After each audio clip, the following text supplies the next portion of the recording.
ದೇವರ ನಾಮಕ್ಕೆ ಮಹಿಮೆ ಉಂಟಾಗಲಿ, ದೇವರ ನಾಮಕ್ಕೆ ಸ್ತೋತ್ರ ಉಂಟಾಗಲಿ. ಇನ್ನು ಈ ಸಮಯದಲ್ಲಿ ನಮ್ಮ ಮಧ್ಯದಲ್ಲಿ ಶ್ರೀಧರ್ ಗಡ್ಡೆಯಿಂದ ಹೆಸರೇನಲ್ರಮ್ಮ ರಾಜೇಶ್ವರಿ ಮತ್ತು ಅವರ ಯಜಮಾನ ಹೆಸರು ಭೀಮೇಶ್ ಅವರು ಮತ್ತು ಅವರು ಮಕ್ಕಳಿಬ್ಬರು ಇದ್ದಾರೆ. ಈ ಸಮಯದಲ್ಲಿ ಇವರ ಮೂಲಕವಾಗಿ ನಾವು ದೊಡ್ಡದಾಗಿರ್ತಕ್ಕಂಥ ಸಾಕ್ಷಿಯನ್ನು ಕೇಳಲಿಕ್ಕೆ ಹೋಗ್ತಾ ಇದ್ದೇವೆ. ದೇವರು ಇವ್ರ ಜೀವಿತದಲ್ಲಿ ಮಾಡಿರುವಂಥ ಮೇಲನ್ನು ಈ ಸಮಯದಲ್ಲಿ ಇವರು ಸಾಕ್ಷಿಯಾಗಿ ಕೊಡಲಿಕ್ಕಿದ್ದಾರೆ. ಅಮ್ಮ, ನಿಮ್ಮ ಹೆಸರು ಏನಂದ್ರಿ? ರಾಜೇಶ್ವರಿ ಅವರು. ದೇವ್ರು ನಿಮ್ಮ ಜೀವಿತದಲ್ಲಿ ಏನು ಮೇಲನ್ನು ಮಾಡಿದಾರಮ್ಮ? ಹೇಳ್ರಿ, ಅದು ಯಾವ ರೀತಿಯಾಗಿ ಗರ್ಭಿಣಿ ನೀವು ಎರಡನೇ ಮಗುಗೋಸ್ಕರವಾಗಿ ಹಾಸ್ಪಿಟಲ್ಗೆ ಹೋದಂತ ಸಮಯದಾಗ 3 ಸಲ ಕ್ಯಾನಿಂಗ್ ಮಾಡ್ಕೊಂಡಿನಿ, ಅದೇ ರಿಪೋರ್ಟ್ ಬಂದತ್ತೆ. ಏನಂತ ಬಂದಿದೆ ರಿಪೋರ್ಟ್? ಏನಿಲ್ಲ, ಸುಮ್ಮನೆ ತೆಗಿಸ್ಬೇಕು. ಮಗು ಹೆಂಗಿದೆ ಅಂತ ಹೇಳಿದ್ರು?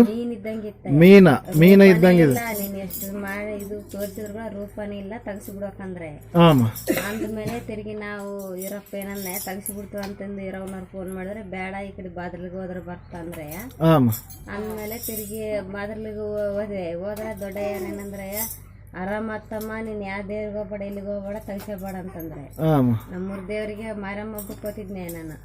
ಅಲ್ಲಿಗನೆ ಕೇಳಿದ್ರೆ ತೆಗಿಸ್ಕೊಂಡ್ಬಿಡೋದೇ ಬೇಸಂದ್ರೆ ಇನ್ನು ಬೇಸಲ್ಲ, ಅಲ್ಲಿಗೆ ಹೋಗೋದು ಬೇಸಲ್ಲ ಅಂತ ಈ ಕಡೆ ಬಂದೆ. ಅಯ್ಯರ್ ಹಂಗಂದ್ರೆ ಅಂದ್ಮೇಲೆ ತಿರುಗಿ ಸರ ಬಿಡಂತ ಅಲ್ಲಿಗೆ ಡೆಲಿವರಿ ಆಗತಕ್ಕ ಅಲ್ಲಿಗೆ ನಡ್ಕೊಂಡ್ಮೇಲೆ ಕ್ಯಾನಿಂಗ್ ಹೋದ್ವೆ ಅಂತಂದ್ರ ಕ್ಯಾನಿಂಗ್ ಹೋದ್ವೆ, ನಿನ್ ತೆಗಿಸ್ಬೇಕಂದ್ರೆ ಕೂಡ ತೆಗಿಸ್ಬಿಟ್ರೆ ನೀನೇ ಇದಾಗ್ತಿದ್ ನೋಡಿ ಮನುಷ್ಯಳು, ಬೇಸೈತು ಕೂಸು, ಏನು ತೆಗಿಸಬೇಡ ಅಂತಂದ್ರೆ ಅಂದ್ಮೇಲೆ ಅಲ್ಲಿಗೆ ಡೆಲಿವರಿ ಆಗತಕ್ಕ ಅಲ್ಲೇ ನಡ್ಕೊಂಡೆ. ಬೇಸಾಗೈತೆ ಡೆಲಿವರಿ ಆಗೋ ಟೈಮ್ನಾಗ ಕೂಡ ಸಿದ್ರಿನ ಆಗ್ಬೇಕಂದ್ರೆ ಆಗ್ಬೇಕು, ದಾರಿಯಲ್ಲಿ ಏನಿಲ್ಲ.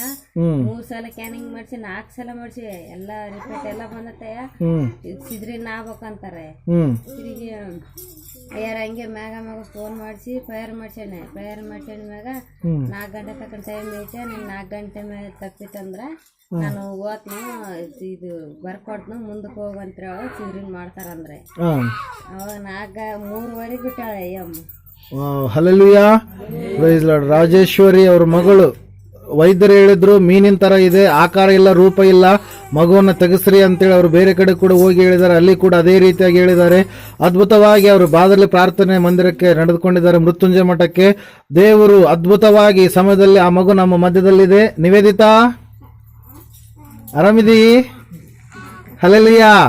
ದೇವರು ಕೊಟ್ಟಿರ್ತಕ್ಕಂಥ ಅದ್ಭುತಕರವಾಗಿರ್ತಕ್ಕಂಥ ಅದ್ಭುತದ ಮಗು ಪ್ರಿಯರೇ, ನಿವೇದಿತ ಎಂಬುದಾಗಿ ನಾಮಕರಣ ಈ ಮಗುವಿಗೆ ಮಾಡಿದ್ದೇವೆ. ದೇವರಿಗೆ ಸಾಕ್ಷಿಯನ್ನು ಆಶೀರ್ವಾದ ಮಾಡಲಿ. ವೈದ್ಯರಿಂದ ಕೈ ಬಿಡಲ್ಪಟ್ಟಂತ ಪರಿಸ್ಥಿತಿಯಲ್ಲಿ ಇರಬೇಕು.